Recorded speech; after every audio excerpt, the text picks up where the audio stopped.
नमो अर्हन्ताणं नमो सिद्धाणं नमो आयर्याणं नमो अज्ञायाणं नमो लोये सव्यसाहुणम्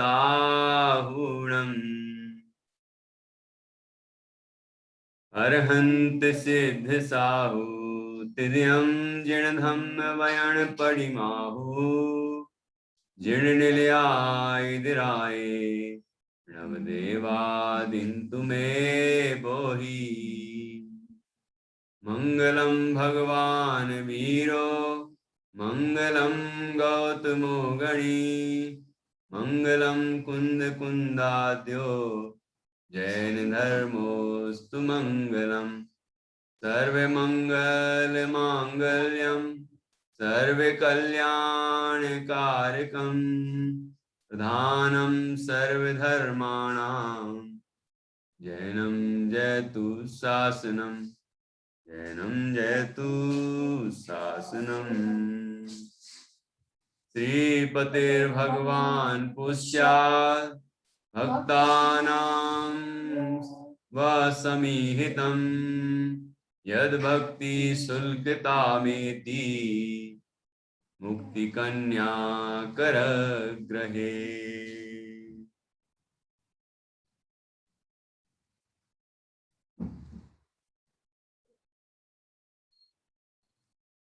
आचार्य श्री बादीव सिंह द्वारा रचित यह छत्र चूड़ामणि अपर नाम जीवनधर चरित्र नामक ग्रंथ है। इसमें आचार्य जीवनधर स्वामी का चरित्र प्रारंभ करने के लिए जीवनधर कुमार का जिन माता पिता से जन्म हुआ उनका जीवन भी संक्षेप में बता रहे हैं। जीवनधर कुमार के पिता राजा सत्येंद्र और उनकी मां विजया रानी थी। राजा सत्येंद्र हेमांगद नाम के देश के राजा थे और राजपुरी नगरी में राजधानी में निवास करते थे। उनकी अनेक रानियां थीं, लेकिन विजया रानी में वो विशेष रूप से आसक्त थे और उनसे विशेष प्रेम करते थे। आसक्ति इतनी अधिक हो गई कि उनने राजकाज पर ध्यान देना बंद कर दिया और एक दिन ऐसा विचार किया कि उनके जो एक मंत्री था काष्टांगार, उन्होंने सोचा कि एक काष्टांगार को ये राज्याधिकारी बना दिया जाए और हम निश्चिंत होकर अपने विषय भोग करते रहें, सुख भोगते रहें। तो उनके मंत्री प्रधानमंत्री ने उनको समझाया कि राजन, ऐसा करना ठीक नहीं है। आप सब समझते हैं, लेकिन मेरा कर्तव्य है बताना कि आप ये ठीक नहीं कर रहे हैं। आपको तो अपने मन पर भी विश्वास नहीं करना चाहिए, फिर आप ये राज्याधिकारी पर किसी पर कैसे विश्वास कर सकते हैं? राजा को किसी और पर तो क्या, अपने मन पर भी विश्वास नहीं करना चाहिए। विश्वास तो किसी पर नहीं करना चाहिए, लेकिन विश्वस्त जैसा कि सबसे विश्वास करते हैं हम, सब पर हमें विश्वास है, इस तरह आचरण करना चाहिए। यही राजनीति का स्वरूप है। और उन्हें समझाया कि धर्म, अर्थ और काम, ये तीन जो वर्ग हैं, इनका सामंजस्य होगा, ये एक दूसरे के विरोधी नहीं होंगे, तो सुख की भी प्राप्ति होगी और क्रमशः मोक्ष की भी प्राप्ति होगी।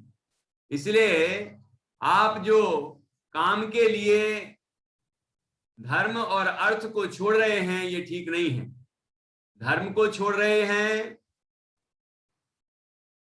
अर्थात कामासक्ति के कारण से धर्म आराधना भी नहीं कर रहे हैं, और अर्थ के लिए भी प्रयत्न नहीं कर रहे हैं, अर्थात राज्य व्यवस्थाएं भी नहीं संभाल रहे हैं, ये ठीक नहीं है। और विचार करना चाहिए। आपने सोचा कि किसी को आप राज्याधिकारी बना दें, तो आपको ये विचार करना चाहिए कि हम कोई काम कर रहे हैं तो वो सही है कि गलत है, उसका जो फल है वो अविनाशी है कि विनाशिक है, उसका क्या फल होगा। इन बातों का अच्छी तरह विचार करके ही निर्णय करना चाहिए, अन्यथा पछताना ही पड़ेगा। ऐसा समझाने के बावजूद भी जो काम में आसक्त थे, विषयांध थे, उन राजा सत्येंद्र के मन में कोई उपदेश जमा नहीं, कोई सलाह मशवरा समझ में आया नहीं, और उनने अपना निर्णय जो लिया था वही किया। कहा भी है कि विषयासक्त चित्ता नाम गुणः को वा न नश्यति, न वैदुष्यम न मानुष्यम नाभिजात्यम न सत्यवा। विषयासक्त चित्त व्यक्ति के सारे कौन से गुण नष्ट नहीं होते, उसमें ना विद्वत्ता रहती है, ना कुलीनता रहती है, ना वह सत्यवचन बोलता है, और न वैदुष्यम न मानुष, उसमें तो मानवता भी नहीं रहती। तो ऐसे सभी गुणों का नाश हो जाता है। इस तरह राजा के संबंध में आचार्य ने बताया कि वो कामांध विषयांध हो गए थे, रागांध हो गए थे। राग से अंधा व्यक्ति तब राग से जो अंधा है व्यक्ति, वह विषयों में तब तक ही आसक्त रहता है या उसको आकर्षण होता है कि जब तक उससे विचार उत्पन्न नहीं होता। जब तक विचार नहीं करो तब तक वो विषय भोग सब अच्छे लगते हैं। रागांध के लिए, विषयांध के लिए, कामांध के लिए। अंध है ना वो, उसमें अंधा हो गया है, मतलब उसके अलावा उसको दूसरी चीज दिखाई नहीं रही है, इसीलिए वो सोच विचार नहीं पा रहा है कि क्या करना चाहिए क्या नहीं करना चाहिए। तो राजा ने भी वैसा ही किया, और उन्होंने काष्टांगार को राज्याधिकारी बना दिया। फिर क्या हुआ कि इसके बाद उनकी रानी को रात्रि में सुबह सुबह ब्रह्म मुहूर्त में 3 स्वप्न आए। जब 3 स्वप्न आए उनको, पहला स्वप्न कौन सा था कि उन्हें एक अशोक वृक्ष दिखा और दिखते ही समाप्त हो गया। दूसरा, उन्हें अशोक वृक्ष दिखा, छोटा अशोक वृक्ष दिखा, और उसके ऊपर मुकुट बना हुआ था, मुकुट से युक्त। तीसरा स्वप्न दिखा कि उसमें 8 मालाएं थी, फूलों की मालाएं, 8 मालाएं थी। तो राजा के पास रानी सुबह सुबह ही चली गई।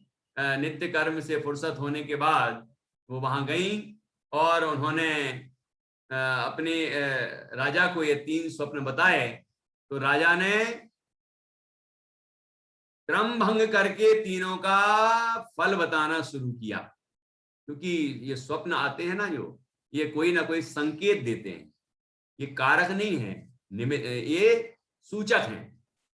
ये ज्योतिष शास्त्र में जितना बताया जाता है सूचक निमित्त है तो सब निमित्त, लेकिन वो सूचक मात्र है, कारक निमित्त भी नहीं है, ठीक है ना, सूचक है। तो वो स्वप्न भी सूचना देते हैं, वो सूचना देते हैं मतलब होना है, उसकी सूचना दे रहे हैं। अब कोई समझ जाए बात को तो समझ जाए। तो क्या सूचना दी? उनने क्रम भंग करके जवाब दिया। उन्होंने कहा कि तुमने जो अशोक वृक्ष मुकुट सहित देखा, उसका फल यह है कि तुम्हारा एक पुण्यशाली पुत्र होगा।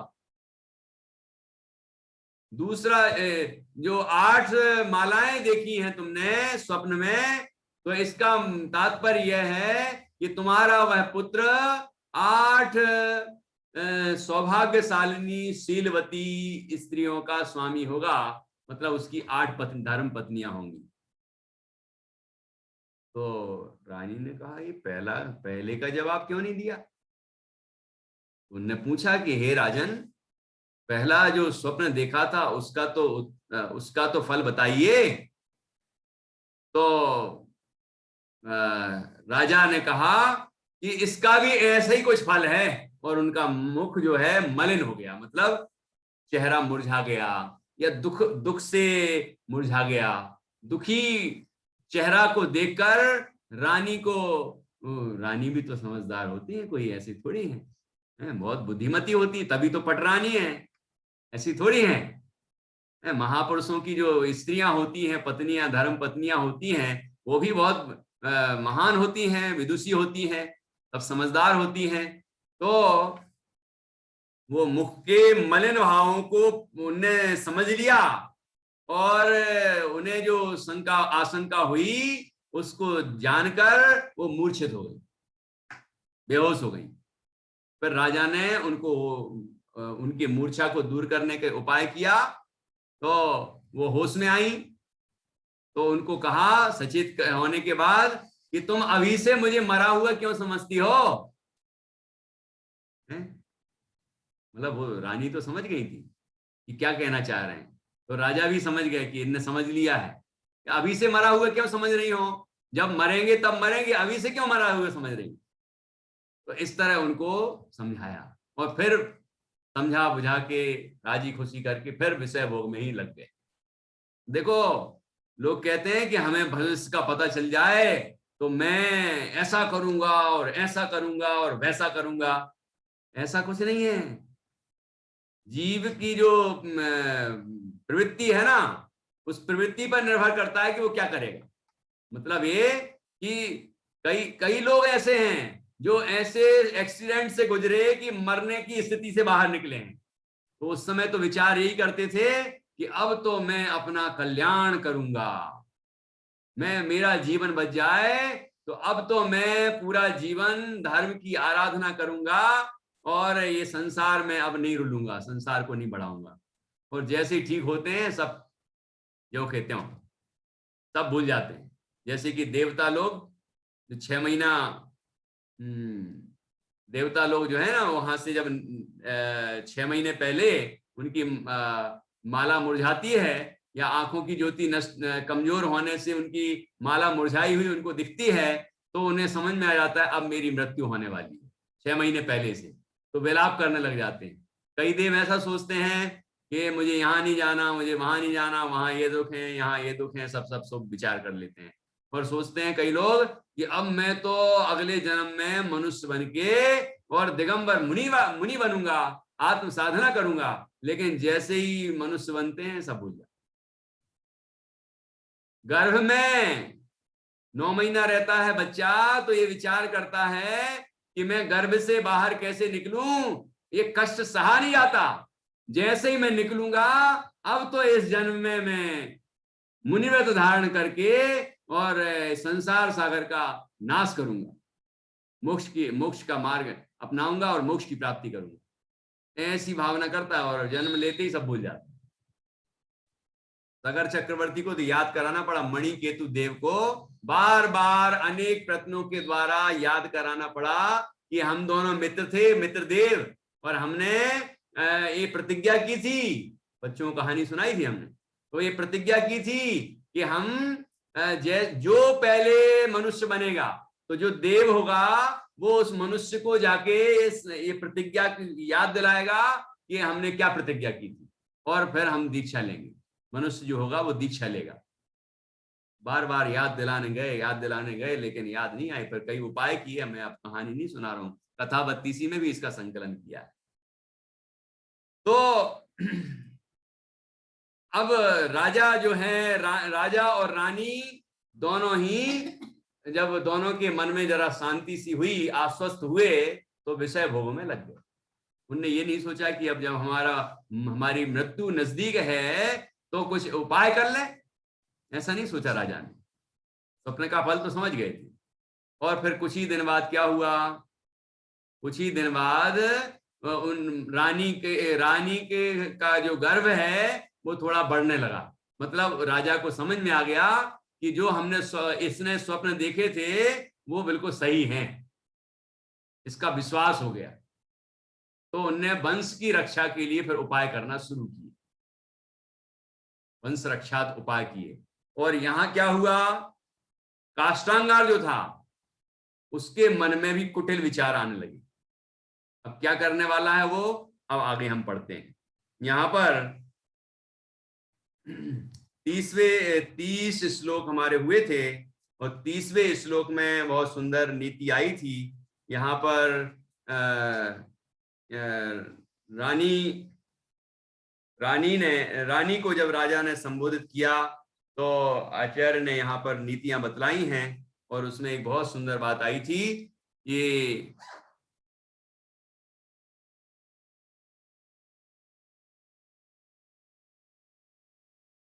जो कल हमने पढ़ी,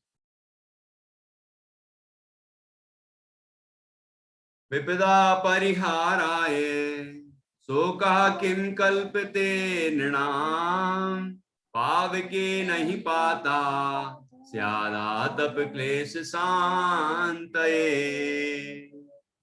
क्या लिखा था यहाँ, क्या कहा, क्या अर्थ है इसका? विपत्ति आने पर शोक करना ये सही नहीं है। क्या कोई गर्मी से पीड़ित हो तो वह आग में कूदता है? नहीं, ऐसा तो कोई नहीं करता। तो जो शोक आया है, हमें दुख हो रहा है और हम दुख बढ़ाने के उपाय कर रहे हैं, विपत्ति आई है, संकट आए हैं और हम दुखी हो रहे हैं, तो ये तो संकट बढ़ने वाले हैं, दुख ही बढ़ने वाले हैं। संकट के समय में शोक नहीं, वैराग्य का विचार करना चाहिए, तत्व का विचार करना चाहिए, है ना, भगवान जिनेंद्र की भक्ति करना चाहिए। इससे मन में समता पैदा करने का प्रयत्न करना चाहिए। वो करेंगे तो ये विपत्तियां नहीं होंगी। आगे क्या कहते हैं आचार्य, अब इसके आगे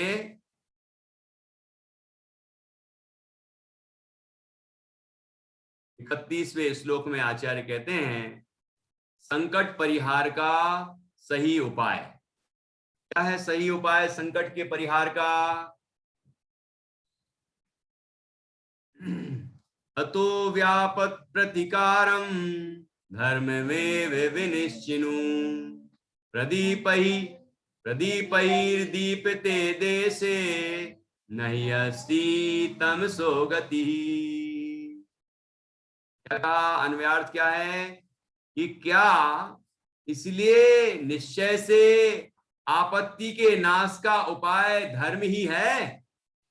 तू ऐसा निश्चय कर, क्योंकि दीपकों से प्रकाशित देश में अंधकार की स्थिति नहीं होती। क्या कह रहे हैं? यदि हमारे जीवन में संकट आए, परेशानियां आए, तो हमें क्या करना चाहिए? धर्म ही एकमात्र उपाय है, धर्म की आराधना करना चाहिए, धर्म ध्यान करना चाहिए, दूसरा कोई उपाय नहीं है। क्यों? उदाहरण क्या दिया? दीपकों से प्रकाशित देश में, मतलब जहां जो स्थान, देश मतलब स्थान, जिस स्थान पर दीपक हैं, दीपक जल रहे हैं और दीपकों से प्रकाशित हो रहा है वो स्थान, तो वहां क्या अंधकार रह सकता है? दीपकों से प्रकाशित स्थान में अंधकार नहीं होता। ऐसे ही जहां धर्म होता है वहां दुख नहीं होता, वहां तकलीफें नहीं होती, वहां आपत्तियां और विपत्तियां नहीं होती, वहां संकट नहीं होते, वहां आनंद ही आनंद होता है। तो अभी भी ये वर्तमान काल भी ऐसा ही पका है। इस काल में ये जो काव्य है, ये श्लोक है, ये पूरा सटीक बैठता है, संकट का परिहार कर रहा है कि हमें क्या करना चाहिए कि ये तो नहीं करना चाहिए कि गर्मी लगे तो आग में कूद जाओ, गर्मी लगे तो धूप में खड़े हो जाओ। क्यों आयुष, ऐसा कोई करता है क्या कि गर्मी लगती है तो हम क्या धूप में खड़े हो जाते हैं? नहीं, ऐसा तो नहीं करते, कोई समझदार व्यक्ति ऐसा तो नहीं करता है। तो हमारे जीवन में संकट आए तो हमें क्या करना चाहिए? दुखी होना चाहिए। दुखी होंगे तो संकट बढ़ेंगे। ध्यान में आया कि नहीं आया? तो क्या करना चाहिए फिर? तो यहां कहा कि हमें धर्म की आराधना करना चाहिए। तो वर्तमान में भी लोग, आप देख लो, मैसेज में निरंतर एक ही बात आ रही, ये महामारी छाई है, ऐसा हो रहा है, वैसा हो रहा है, ये हो रहा है, इनका ऐसा हो गया, उनका वैसा हो गया है, ये ही आ रहा है और कुछ नहीं, लोग यही चर्चा कर रहे हैं। ये उपाय ठीक नहीं है, ये वैसे ही उपाय है कि गर्मी लग रही है तो हम क्या कर रहे हैं, आग में कूद रहे हैं। ये सही उपाय नहीं है। उपाय क्या है कि अग्नि लग रही है, गर्मी लग रही है तो ठंडक में जाओ, आग आग लग रही है तो पानी से बुझाओ, ये उपाय है? तो अंदर में तकलीफ है, संकट छाए हैं, अंदर में आकुलता है, भय है, दुख है, तो क्या करें कि धर्म ही एकमात्र उपाय है। क्योंकि जहां दीपकों से प्रकाश होता है, प्रकाशित जो स्थान दीपकों से प्रकाशित होता है उस स्थान पर अंधकार नहीं होता। ऐसे ही जहां जिसके परिणामों में, जिसके हृदय में धर्म की आराधना होती है, उसके हृदय में दुख नहीं हो सकता, तकलीफ नहीं हो सकती, पीड़ा नहीं हो सकती। ये वस्तु का स्वरूप है। तो कितना सटीक बात उदाहरण दिया आचार्य ने। तो इस उदाहरण से हमें शिक्षा लेना है और हम शिक्षा लेके वर्तमान काल में इसका प्रयोग करके इन फालतू की चीजों को देखना बंद कर दें। टीवी तो पहले बंद कर दो, ये न्यूज नहीं देखना बिल्कुल। अखबार बंद कर दो, नहीं पढ़ना हमें ये खबरें। चर्चा करना बंद कर दो, नहीं करना ये बातें। तुम्हारे यहाँ क्या चल रहा है, तुम्हारे यहाँ क्या रेशो है, उसका वो क्या ग्राफ है, तुम्हारे यहाँ क्या चल रहा है, ये सब फालतू बातें बंद कर दो। ना डरो ना डराओ, क्योंकि डरेंगे तो भय प्रकृति बनेगी, डराएंगे तो भी भय प्रकृति बनेगी, और भय प्रकृति नाम का जो कर्म है उसका उदय आएगा तो हम भयभीत ही होते रहेंगे। तो हम उपाय नहीं कर रहे हैं, अपने संकट को बढ़ा रहे हैं। तो धर्म की आराधना करेंगे, स्वयं करेंगे, दूसरों को कराएंगे, तो इससे हमारे पुण्य बढ़ेंगे, हमारे परिणाम विशुद्ध होंगे, अंदर में समता आएगी, अंदर में शांति आएगी, आनंद आएगा। तो यही उपाय एकमात्र करने योग्य है। यही उपाय यहाँ बताया, एकमात्र उपाय बताया। यहाँ क्या कहा आचार्य ने, यहाँ देखो फिर से पढ़ें क्या लिखा है, एकमात्र उपाय यही है, दूसरा कोई उपाय नहीं है।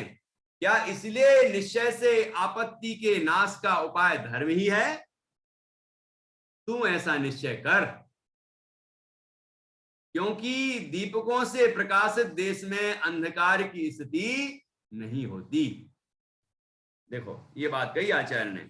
और आगे देखिए क्या कहते हैं आचार्य, कि अज्ञानी की मान्यता बता रहे हैं।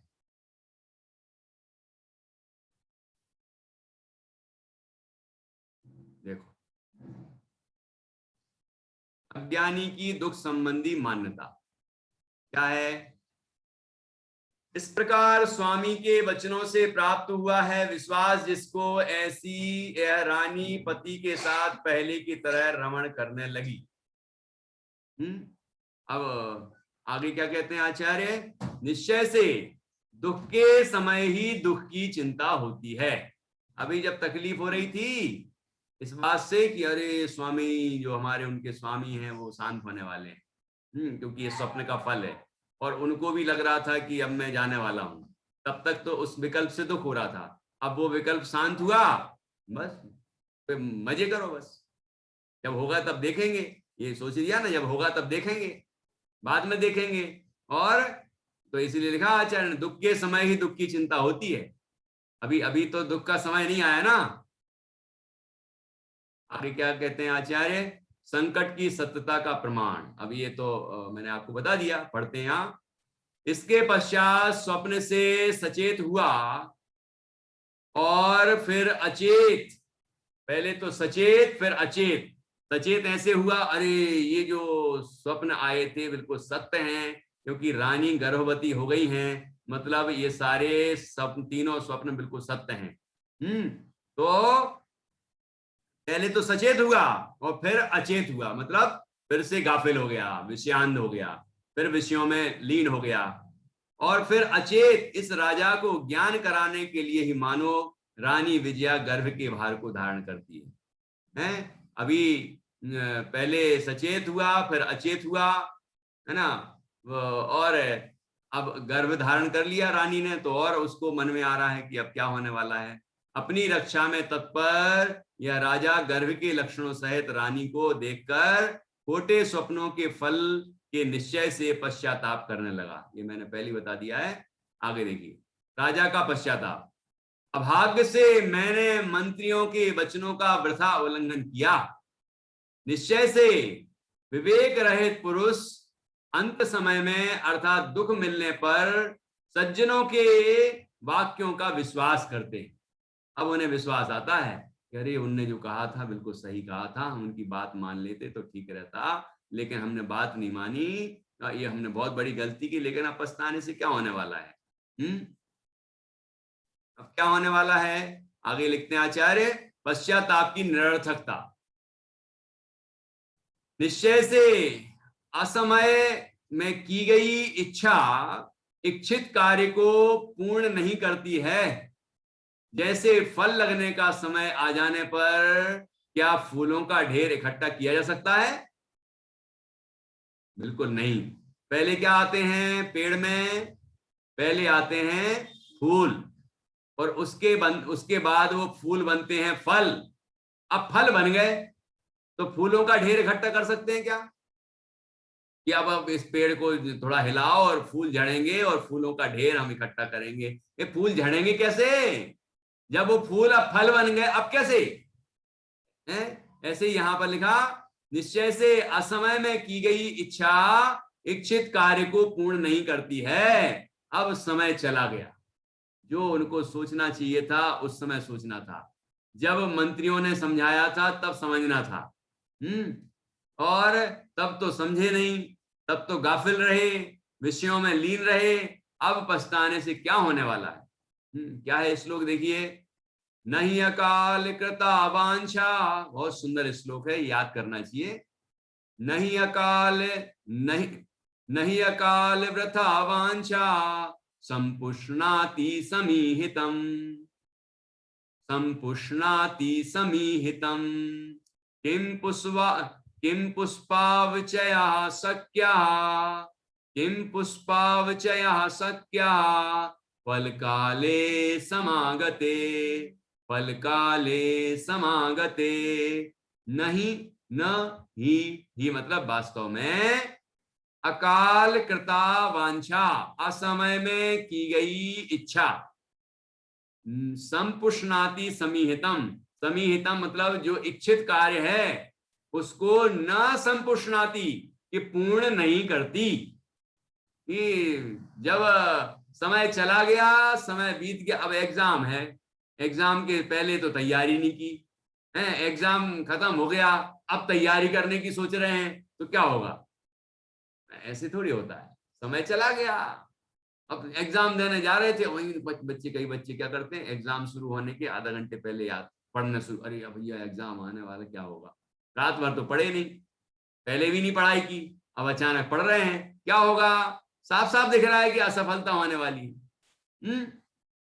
तो जब समय निकल गया, समय जो जो ठीक योग्य समय था वो चला गया, तो अब कोई फायदा नहीं है अब उस बात का पश्चाताप करने का, या उसको उसकी इच्छा करने का कि सफलता मिल जाए, कि अब कोई फायदा नहीं है।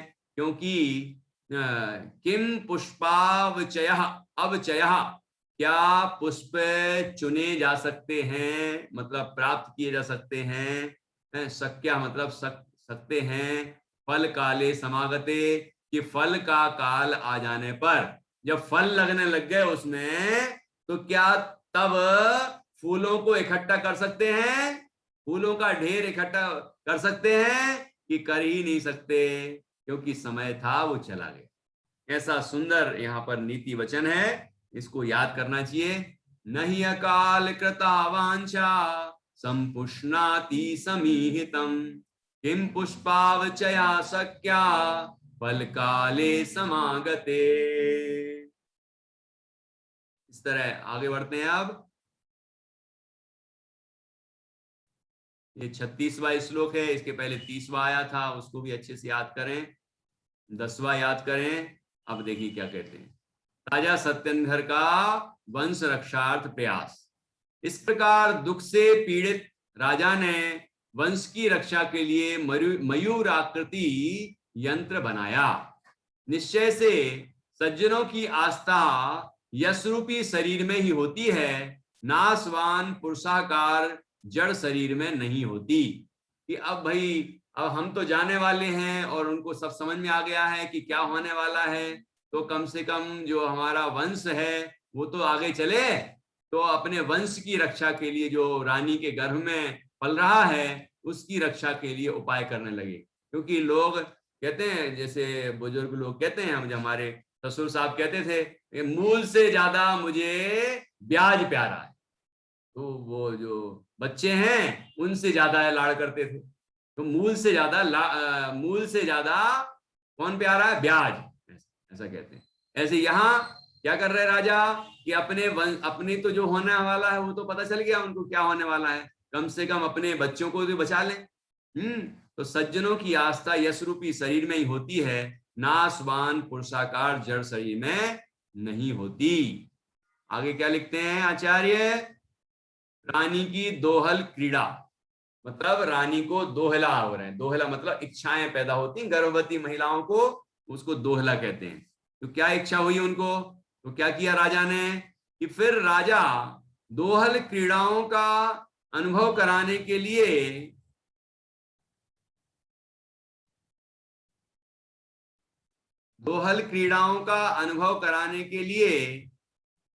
क्या करने लगे?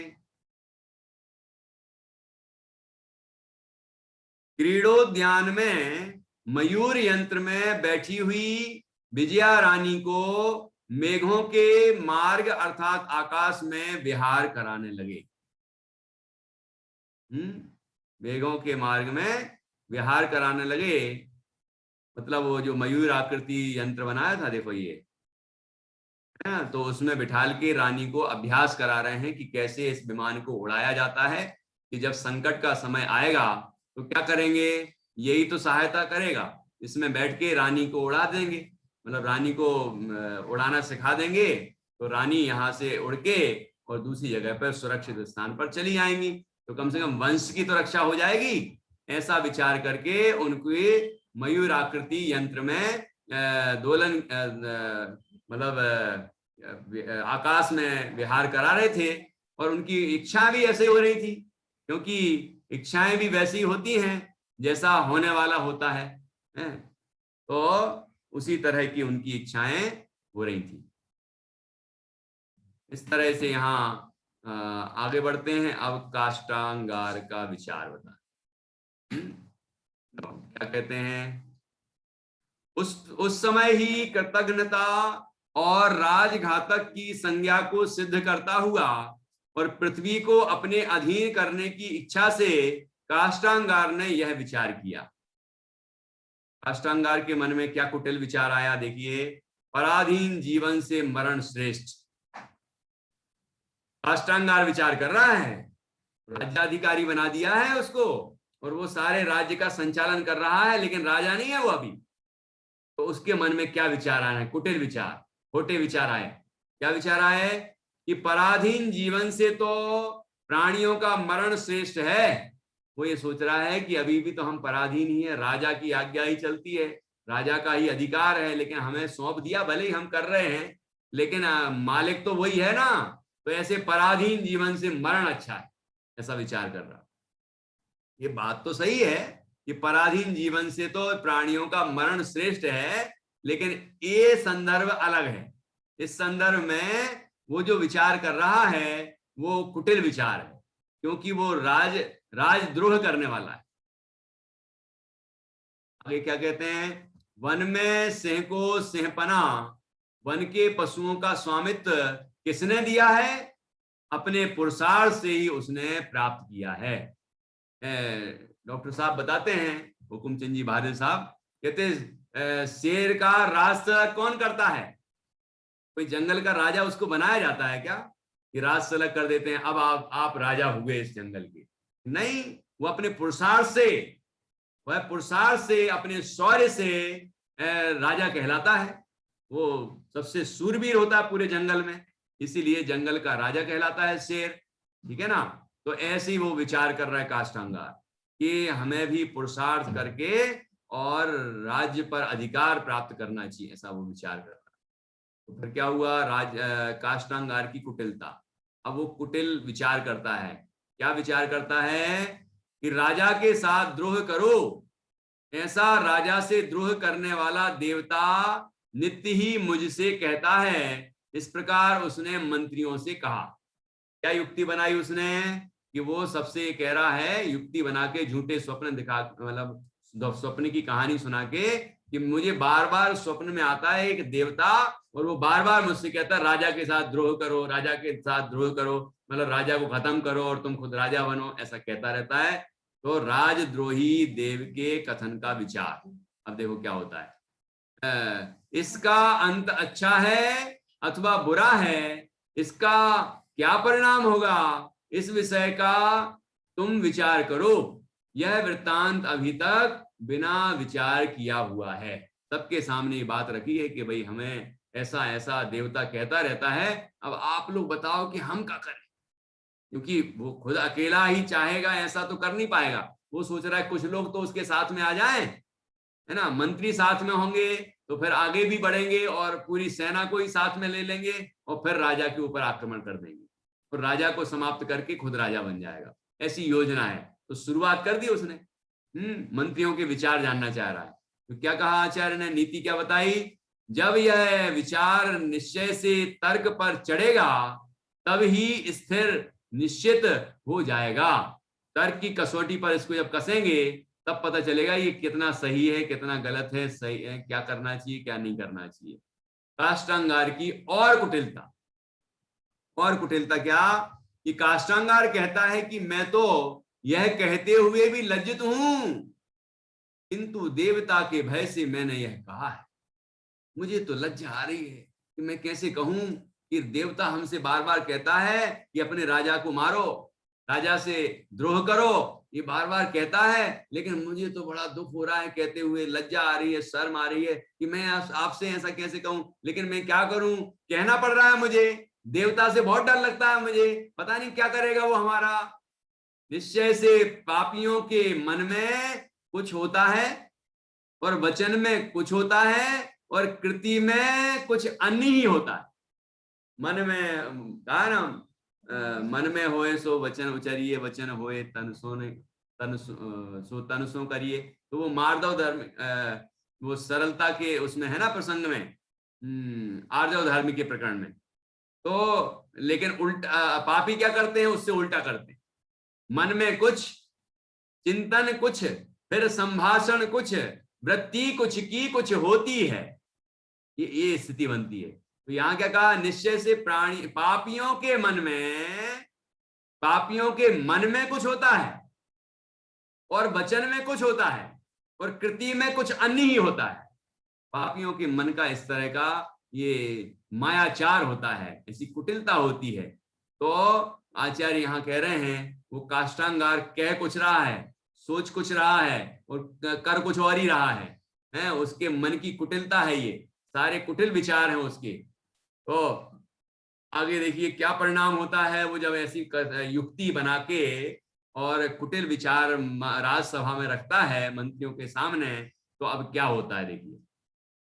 काष्ठांगार के इन वचनों से कुलीन पुरुष तो निंदा से, संयमी पुरुष जीवों की हिंसा से, सामान्य जन अकाल से डर गए। इस प्रकार काष्ठांगार के इस कुटिल विचार व्यवहार से संपूर्ण सभ्य पुरुष भय युक्त हो गए।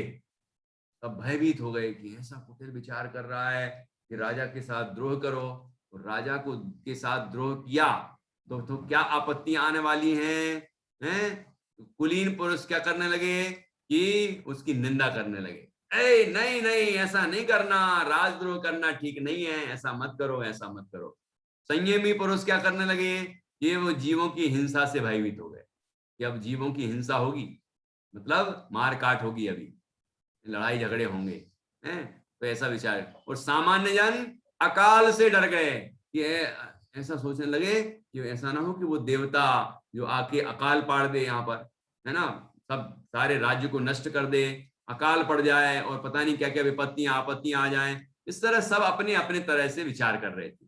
इस प्रकार काष्टांगार के इस कुटिल व्यवहार से संपूर्ण सभ्य पुरुष भय युक्त हो गए। अलग अलग तरह से भय है, वो सबका भय एक सा नहीं है।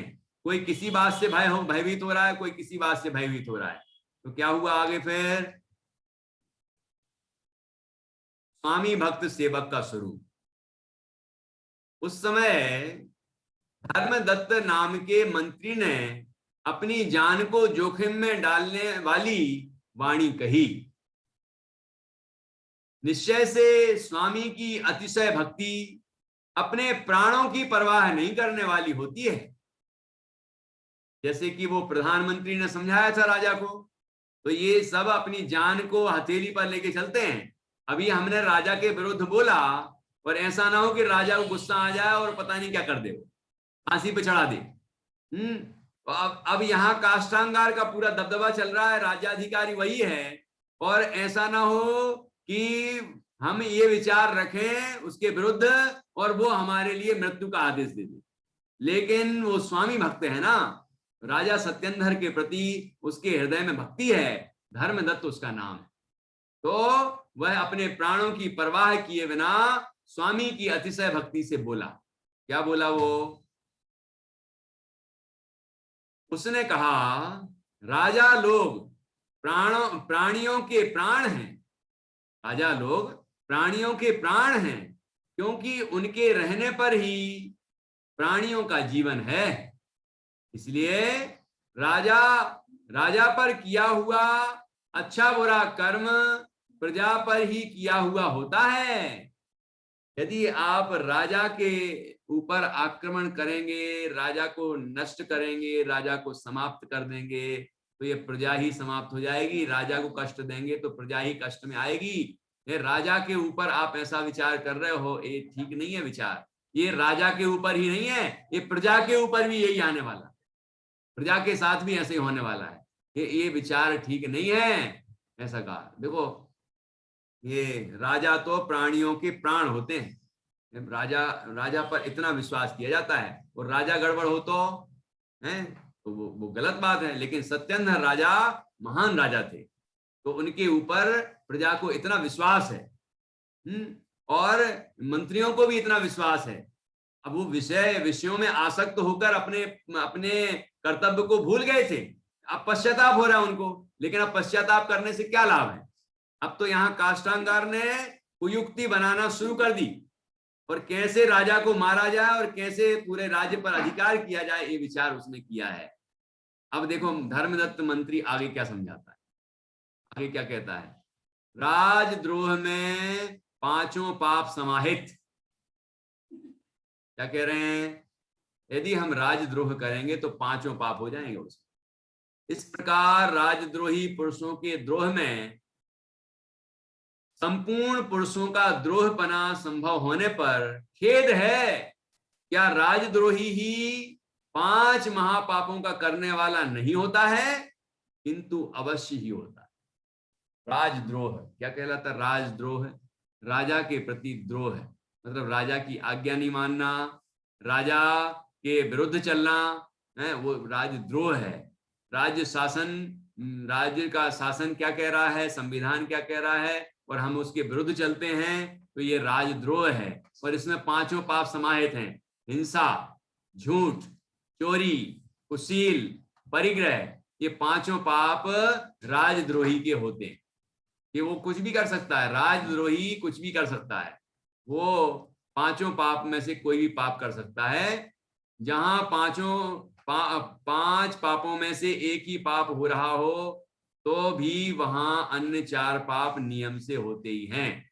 तो यहाँ पर वो इसी अपेक्षा से लिखा है, राजद्रोह कर रहा है ना, तो पांचों पाप होने वाले। हिंसा भी होगी, झूठ तो वो बोल ही रहा है, चोरी भी है, ये दूसरे के धन को हथियाना है ना, कुशील भी करेगा, और इसके बाद परिग्रह भी है, परिग्रह संग्रह का पाप है। ये दूसरे के धन को अपने उसको जोड़ने की कोशिश कर रहा है, ठीक है ना। अब राजा परम देवता कह रहे हैं, आगे भी वो धर्मदत्त मंत्री जो है वो आगे भी कहता है, इस श्लोक में राजा लोग ही देव और अन्य प्राणियों की भी रक्षा करते हैं। राजा लोग देव और अन्य प्राणियों की भी रक्षा करते हैं, देवताओं की भी रक्षा करते हैं और अन्य प्राणियों की भी रक्षा करते हैं, परंतु देवता अपनी भी रक्षा नहीं करते हैं, इसलिए राजा ही निश्चय से उत्कृष्ट देवता है। देवता तो अपनी खुद की भी रक्षा नहीं करते हैं, तो वो हमारी क्या रक्षा करेंगे। और राजा देवताओं की भी रक्षा करते हैं और प्रजा की भी रक्षा करते हैं, हमारी भी रक्षा करते हैं। इस तरह यहाँ पर राजाओं की विशेषता बताई है। आगे कहते हैं, क्या कहते हैं कि और इस श्लोक में देवता अपने से द्रोह करने वाले मनुष्य को मारते हैं, परंतु राजा राजद्रोहियों के कुल और वंश के मनुष्यों को भी एवं उनकी धन संपत्ति आदि को भी उसी समय नाश कर देता है। देखो, देवताओं से द्रोह करते हैं तो क्या करता है, वो मनुष्य को मार देता है, जो द्रोह कर रहा है उसको मार देगा। लेकिन राजा के साथ द्रोह किया तो क्या होगा कि राजा तो पूरे कुल को नष्ट कर देगा, पूरे वंश को नष्ट कर देगा और पूरी धन संपदा भी छीन लेगा। ऐसा खतरनाक दंड है उसका। ये दंड होता है राजद्रोह महा अनर्थकारी। इस तरह राजद्रोह का खतरनाक फल बता रहे हैं, उससे सब नुकसान होने वाले। हाँ, थोड़ा सा ये सरलार्थ पढ़ते हैं। धर्मदत्त पुनः समझाते हैं, इतना ही नहीं और भी सुनो, इस दुनिया में व्यंतरादि देवतो मात्र अपने से द्रोह करने वाले लोगों को ही दुख देते हैं, परंतु राजा तो राजद्रोही के साथ ही उसके वंशजों और संबंधियों एवं उनके धन संपत्ति आदि सबका भी नाश कर देता है। राजा का अग्नि के समान उपयोग करें। अर्थी जनों के जीवन की रक्षा और प्रजा को दुख देने वाले शत्रुओं का नाश करने वाले राजा लोग निश्चय से हवन की अग्नि की तरह आदर से सेवा करने योग्य हैं। क्या कह रहे हैं, राजा का स्वरूप क्या बताया। कहते ना, पुलिस वालों की दोस्ती भी अच्छी नहीं और दुश्मनी भी अच्छी नहीं। यहाँ राजा के संबंध में क्या कह रहे हैं, अर्थी जनों के जीवन की रक्षा और प्रजा को दुख देने वाले शत्रुओं का नाश। जो अच्छा काम करेंगे उनके जीवन की रक्षा करेंगे और प्रजाजनों को दुख देंगे तो उन शत्रुओं का नाश कर देंगे। ऐसे जो राजा लोग हैं वो निश्चय से हवन की अग्नि की तरह आदर से सेवा करने योग्य। हवन की अग्नि की तरह, हवन की अग्नि के अंदर तो नहीं जाया जाता ना, दूर ही रहा जाता है, लेकिन आदर भी होता है हवन की अग्नि का। वो आहुति देते हैं, उसका आदर भी होता है, आदर दूर से ही होता है। ऐसे राजाओं का भी ऐसी हवन की अग्नि की तरह आदर से उनकी सेवा करना चाहिए। ठीक है, उसके अंदर प्रवेश करना ठीक नहीं है। ठीक है, और राजा को मारने का विचार कर रहा है तो समझ लेना कि क्या होने वाला है, नुकसान होगा। कृतज्ञ काष्टांगार पर हितोपदेश का विपरीत प्रभाव। इतना अच्छा उपदेश दिया धर्मदत्त ने, मंत्री ने, लेकिन काष्टांगार के ऊपर उसका विपरीत ही असर पड़ा। कि क्या हुआ, दुष्ट कर्म वाले काष्टांगार को इस प्रकार धर्मयुक्त वचन भी मर्म छेदी हृदय विदारक लगे। कैसे लगे उसको, ये तो बड़े हृदय विदारक, मतलब उसके दिल को पीड़ा पहुंचा रहे थे, क्योंकि उसकी भावना तो ये थी कि राजा को मार के खुद राजा बन जाए, तो वो उसके विरुद्ध क्यों सुनना चाहेगा। हैं, तो काष्टांगार नाम है, काष्ट अंगार। काष्ट मतलब होता है लकड़ी और अंगार मतलब जलता हुआ अंगारा। काष्ट जो है वो अंगार, काष्ट में अंगार मतलब जल रहा है अंदर कसायों से। ऐसा कसाई जीव है, राजद्रोही है तो वो पांचों पाप करता है। राजद्रोही है वो कसाय भी, क्रोधाधिक कसायों से भी भरपूर है ना। ऐसा जो दुष्ट जीव है उसको कोई अच्छा उपदेश समझ में थोड़ी आने वाला है। तो इसलिए वो धर्मयुक्त वचन थे, उस मंत्री ने धर्मयुक्त वचन कहे, जो योग्य है, जो धर्म के अनुरूप है, जो राजधर्म के अनुरूप है, धर्म के अनुरूप है ना, जो व्यवहारिक है उस बात को उसने रखा काष्ठांगार के सामने, लेकिन उसका तो विपरीत ही असर पड़ा। उसके मर्म को, हृदय को छेदने वाला था, दुख पहुंचाने वाले वचन थे वो सारे। तो उसको कैसा हुआ? क्या निश्चय से पित्त ज्वर वाले मनुष्य को मधुर दुग्ध कड़वा ही लगता है।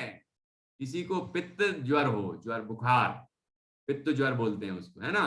तो ऐसा बुखार होता है तो क्या होता है कि आप उसको मीठा मीठा दूध पिलाओ तो अभी उसको कड़वा लगेगा, क्योंकि मुंह कड़वा हो रहा है ना उसका, तो उसे मीठी चीज भी कड़वी लगती है। ऐसे ही काष्ठांगार को वो मीठी मीठी मीठी मीठी मतलब सत्य सत्य बातें भी कड़वी लग रही थी। वो शिक्षा उसको कड़वी लग रही थी। हैं? तो क्या हुआ? स्वार्थी दोषों को भी नहीं देखता। ठीक है। अब क्या क्या आगे क्या बता रहे हैं? स्वार्थी दोषों को भी नहीं देखता।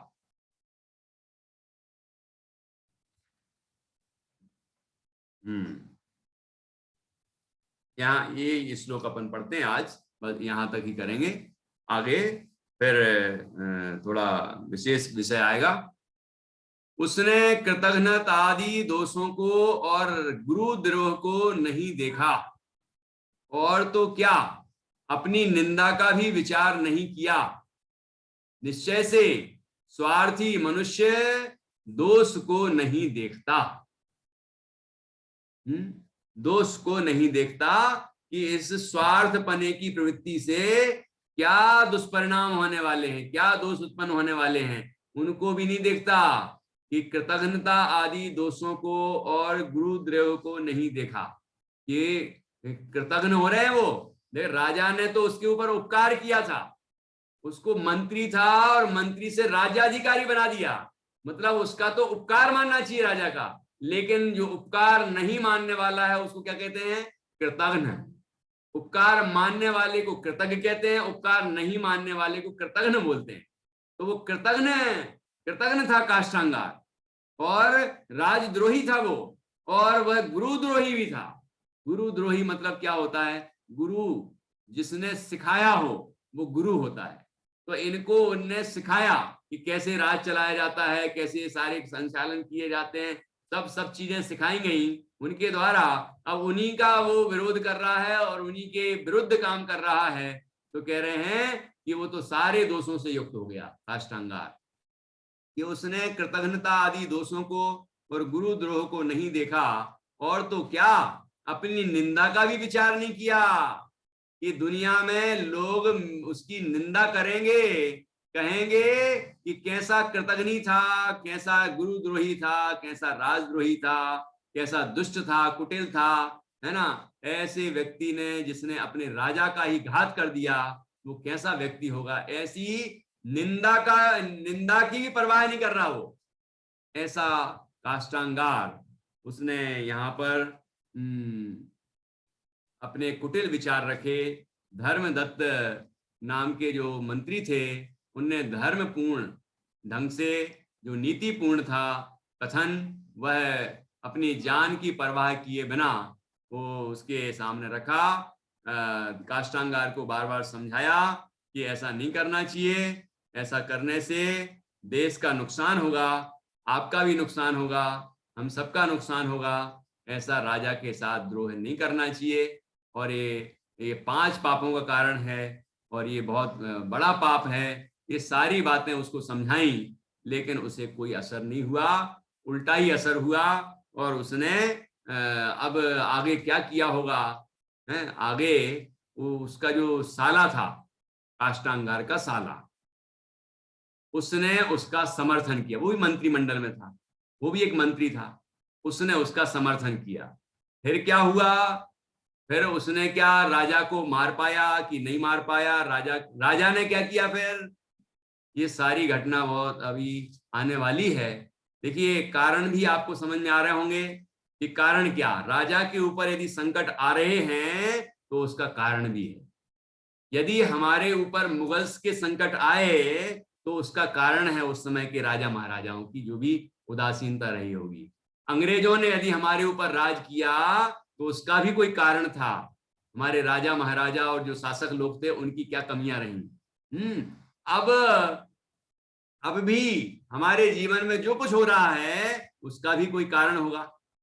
तो आगे हम शिक्षा लें कि ऐसा ऐसा काम ना करें कि हमारे देश को, हमारी समाज को, हमारे मंदिरों को, हमारे धर्म को कोई घात पहुंचे, क्योंकि ये इतिहास हमें बहुत कुछ सिखा जाता है। तो इन राजा की जो गलती थी सत्येंद्र राजा की, वो आपके सामने स्पष्ट रूप से रखी गई। राजा महान गुणवान थे, लेकिन सारे गुण नष्ट हो गए एक विषयाशक्ति के कारण। और उसका परिणाम क्या हो रहा है कि वो अभी सामने आने वाला है पूरा परिणाम। तो इस तरह हम आगे भी बहुत सुंदर कहानी है, इसकी चर्चा करेंगे। अभी यहाँ पर हम विराम लेते हैं। 52 नंबर का श्लोक है ना, याद रखें 52 नंबर के श्लोक तक हमारी चर्चा हो गई है। और कुछ लोग पूछ रहे थे कि ये पुस्तक कहाँ मिलेगी। ये पुस्तक यहाँ नहीं मिलती, गीत कुसुम तो हमारे पास से छपी है, इसलिए हमने आपको यहाँ से पहुंचाई है ना। हम लोगों ने प्रकाशित की है, लेकिन ये छत्र चूड़ामणि ग्रंथ यहाँ से प्रकाशित नहीं है, ये जयपुर से प्रकाशित है। ठीक है, तो आपको वहां से ही मंगाना पड़ेगा। जो भी उनकी प्रोसेस है उसके अनुसार आप वहां से किताब मंगा सकते हैं। पीडीएफ मैंने आपको भेजी दी है, और जो महत्वपूर्ण बिंदु आए उनको आप अपनी कॉपी में नोट कर सकते हैं, डायरी में लिख सकते हैं, उनको याद करें। और ये जीवन में उतारने वाली बात है, ये हमें सीखने वाली बात है कि हम ये आपको स्कूल की किताबों में भी इतनी उत्कृष्ट नैतिक शिक्षा नहीं मिलेगी, इतनी वो प्रैक्टिकल मिल रही है। प्रैक्टिकल पूरी कहानी में जो बात आ रही है ना, तो वो समझ में भी आती है। हाँ देखो ऐसा हुआ, ऐसा उसने ऐसा किया तो ऐसा हुआ, ऐसा नहीं करता तो ऐसा होता, मतलब कोई भी बात हमें साफ साफ समझ में आ रही है। तो वो नीति भी जल्दी याद रहेगी कि विपत्तियों में क्या करना चाहिए, और राजद्रोह क्यों नहीं करना चाहिए, गुरुद्रोह क्यों नहीं करना चाहिए, विषयांध क्यों नहीं होना चाहिए। ये सारी बातें हमें स्पष्ट रूप से समझ में आएंगी भी, और हमें वो श्लोक भी याद हो सकते हैं, सूक्तियां भी याद हो सकती हैं, और उसका अपने जीवन में प्रयोग करके हम अपना जीवन महान बना सकते हैं। ऐसा ये पुण्य पुराण है, पुराण है ना, ये पुण्य बढ़ाने वाला है, धर्म की वृद्धि करने वाला है, और जीव को मुक्ति के मार्ग में लगाने वाला है। ऐसा ये महान पुराण है। हम सभी इसका बहुत विनय पूर्वक अभ्यास करें और अपना कल्याण करें। यही मंगल। जिनवाणी स्तुति करेंगे।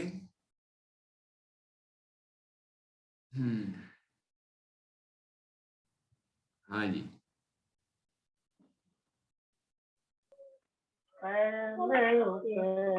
सारी जिनवाणी गायक तू बताया है, हुआ निर्वाण अंतर में परम आनंद छायो दे।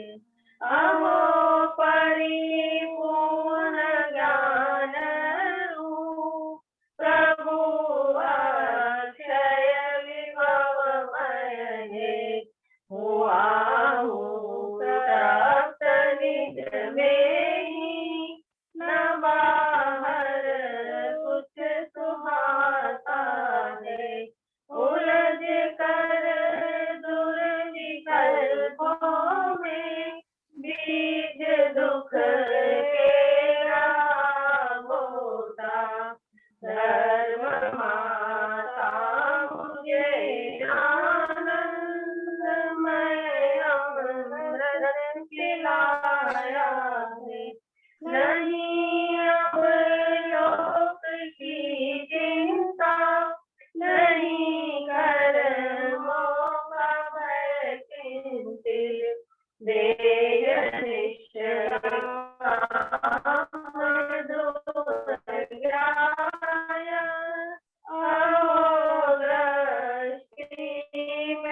हुआ निर्भय अंतर में परम आनंद छायो। श्याम जिनवाणी माता की जय। जय। महान जिन धर्म की जय। सभी 9 बार नमोकार मंत्र के माध्यम से पंच परमेश जी का